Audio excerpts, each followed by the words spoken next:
I was a prisoner in my own life. I was hopelessly addicted to drugs. Every morning, I would get up, go buy drugs, and then spend the rest of the day using, barely conscious, until I passed out again at the end of the night. I spent months at a time like that. I don't have a lot of memories from that time, but one thing I do remember very clearly is this incredible sense of awe and resentment I felt just watching normal people do normal things. I would see somebody meeting a friend for lunch, and it would seem inconceivable to me that anybody could be that free.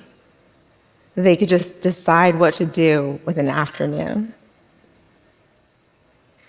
This talk isn't about addiction per se, but I'm telling you this because I really need you to understand where I'm coming from, how trapped I was, before I tell you that my life is amazing now. I'm clean, first and foremost.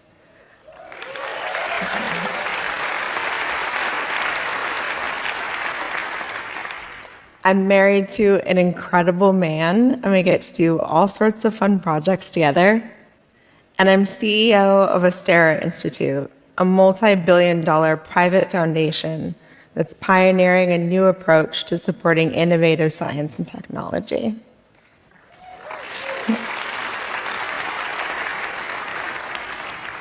What I do want to talk about today is how I got from point A to point B.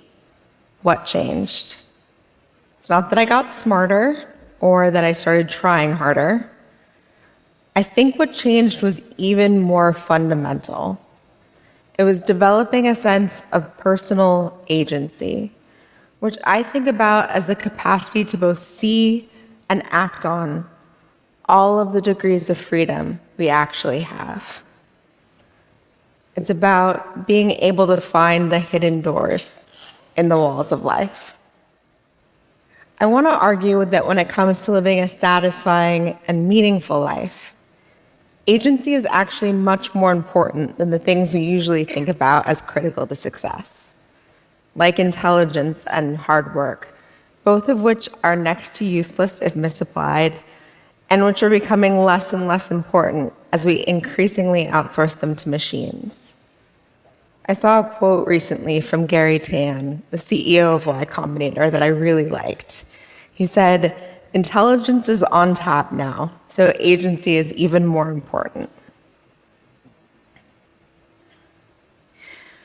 For all of the freedom that addiction took from me, I think it actually gave me an unnatural advantage when it came to cultivating agency.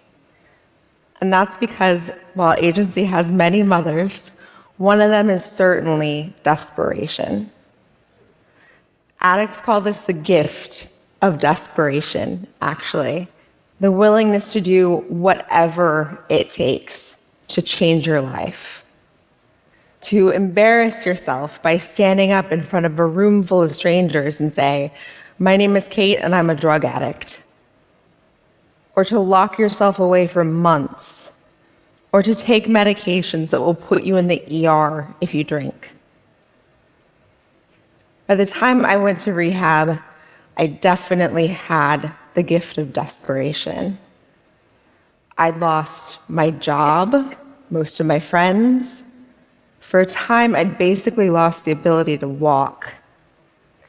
And so when I left, I walked into a halfway house and a complete mess of a life. But in a way, I think that was actually good, because I felt like I had nothing left to lose, and that made me fearless and hungry. I started saying yes to everything, every connection someone was willing to make, in hopes it might lead to something that would help me get back on my feet. I remember just going for volume. It didn't matter if I could tell how something would benefit me. That's how I ended up meeting most of the people I've worked with in the last 4 years. Losing my sense of pride also helped me learn really fast. I had brain damage, which meant that I didn't always understand things, and I couldn't pretend that I did either. So I got good at saying, "I don't understand what you just said. Can you explain it to me?" In situations where before I might have just nodded along. Side note, people love to explain things. It's a total win-win. Now, I have great news, which is that you don't need to ruin your life and then rebuild it in order to learn to be more agentic. I do think it helps to be some kind of desperate, but there's always something to be desperate for. I felt that during COVID, as friends and I watched low-income countries struggle with vaccinations because they lacked adequate cold chain storage. So we created a company that created a shelf-stable vaccine, and we let that desperation drive us into clinical trials in under 6 months, faster than any startup in history. I felt another kind of desperation early on in my marriage, when it seemed like there was an invisible wall between the two of us. So, in desperation, I learned how to resolve the emotional barriers that made it difficult for me to connect with people. I don't think agency is innate, but I do think most people learn it through sheer luck. If it's not the luck of desperation, then maybe it's just the luck of seeing somebody highly agentic operating up close. I also think, though, that it can be learned systematically and by many more people. I want to share some of the tactics I've learned for becoming more agentic. First, assume everything is learnable. I gave the example of learning to connect with my husband, but I could have just as easily spoken from personal experience about learning to be more optimistic or curious. I think most traits that people treat as fixed are actually quite learnable if you both believe that they are and put the same kind of effort into learning them that you would anything else. Second, court rejection. We spend our lives carefully avoiding it, but if you're only aiming for things you get, you're doing yourself a disservice. In fact, sometimes you have to aim for things that feel unreasonable to make sure your instinct about what's reasonable is right. Last time I was applying for a job, I told a couple people, "I'm thinking about starting an organization much like your own. Can I run yours instead?" A little delusional, maybe. But the thing is, sometimes delusional works. Third, seek real feedback. Pretty much every one of us has something holding us back that we're completely blind to and that's obvious to other people. Don't you want to know what that is? The single best way to find out is to give people a way to tell you anonymously. I know that might sound scary. It was to me at first. But it can also be exhilarating.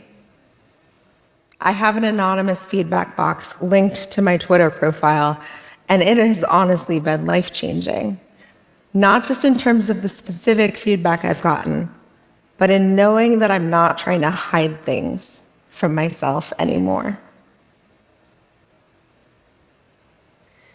If I could go back in time 5 years and talk to the person that I was then and tell her that I would one day experience that kind of freedom, to not have to hide things, to do whatever I feel like with my afternoons, to be basically happy,